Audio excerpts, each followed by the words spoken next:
Hey everyone, Andrew here, bringing you another video review, and today we're going to be doing Supergirl, Beyond Good and Evil. Yes, Good and Evil. Take a look at this comic cover right here. Now, Beyond Good and Evil is kind of a transition, a stepping stone for Supergirl in her comics. This story is really to fill the gap between Volume 3 and Volume 5. And that leads into superhero stuff, but I really didn't read that at all, so I'm not going to include that at all in any of my Supergirl reviews. But like I said, this is used as a transition for Supergirl. This doesn't really have an overall story to it. Rather, it's a bunch of small stories that kind of connect to each other, but not totally. And there is an overall theme to this. Now, you gotta understand, Supergirl is a superhero, or a comic book character, who grows over time. She doesn't start off the best she could be. She starts off at the bottom and works her way up to the top. A very relatable character in that sense, because who really starts off perfect? Well, other than Captain Jean-Luc Picard and Batman and Link from The Legend of Zelda and Leon S. Kennedy. Anyways, the fact of the matter remains is she's a character that grows over time. And we really see this growing process happen in this story particularly. See, in the previous Supergirl story arc, Volumes 1 through 3, Supergirl really tried to establish herself as a character, dealing with her backstory, which was very clouded and very confusing, and always changing because of her memories starting to come back, and really starting to see how things happened in her life before she went to Earth. She also was not on the best terms with Superman because of what happened in her past and why she was really on Earth. So in the first 3 volumes of Supergirl, we really tried to establish her as a character, as a superhero, and also re-establishing her relationship with Superman. Now, in Volume 4, we get an overall theme to these stories in that she's really trying to establish that relationship with Superman, really try to get a feel on what it was, because they mended the, they mended the bridge, that everything was good, they're now on good terms, but their relationship is still kind of, what is it like? Is it like a brother-sister relationship, a mentor-student, a father-daughter? What kind of relationship it is?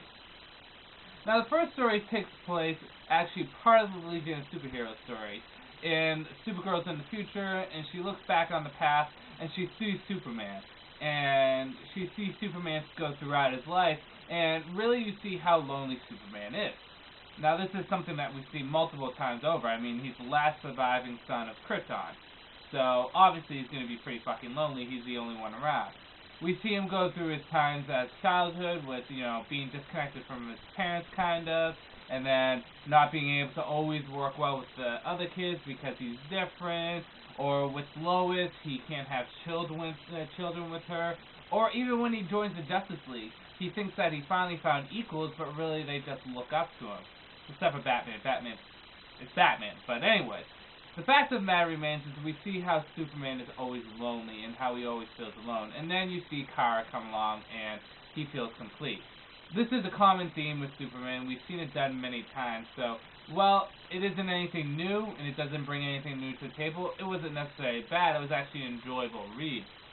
It just didn't bring anything new to the table. We know this stuff. And then there's the rest of the stories, which take place in normal time.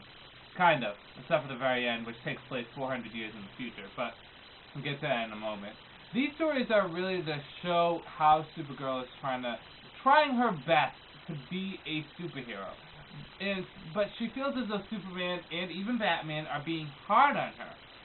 But she eventually realizes that the reason why that they're being hard on her is for her own good, and because they care about her.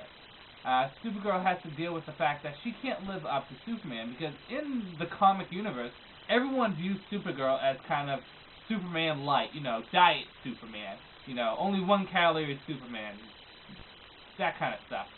Why should I listen to this blonde bitch when I should be listening to the Man of Steel over there? She doesn't have the respect of the people because, 1, she's pretty relatively new. She's only been around for about 2 years in the DC universe, and 2, I mean, come on, it's fucking Superman. Who would you rather listen to? Joe Schmo or Superman? Even if it was fucking Jesus Christ in there, I kind of would listen to Superman more. I mean, it's Superman. But anyways, the fact of the matter remains that Supergirl's trying to cope with how her image is to the people, but also her relationship with Superman and her being a superhero herself. She finds that being a superhero isn't necessarily always a good thing. There's always downfalls throughout her career and her growing process as Supergirl. So, let's get on to the good, the bad, and whether or not you should get it. Good. Well, the first thing I gotta throw out there is the art is absolutely fantastic. Really nice art. I really like how they used light, subtle tones of color. It was just really nice, and it made the images pop up. And well, Supergirl just looked absolutely fantastic in it.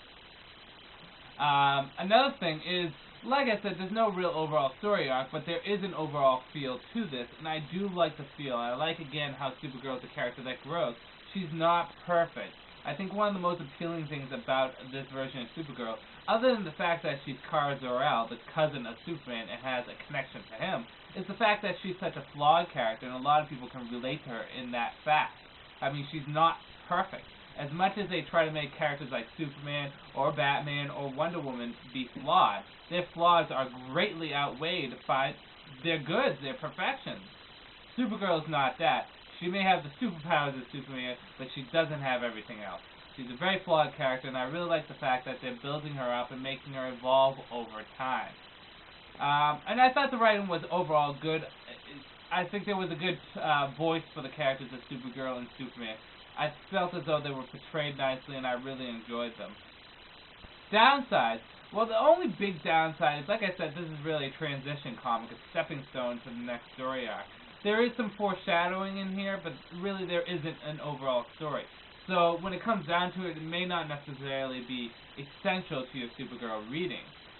Do I recommend picking it up?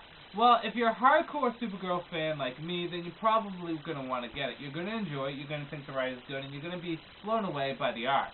However, if you're a casual Supergirl fan looking for the bare essentials, or if you're not a Supergirl fan at all but you want to dip into her and see what she's like, I would probably pass this off. It's not essential to your Supergirl reading. It really is for the die-hard Supergirl fan. But if you do buy it, you will enjoy it.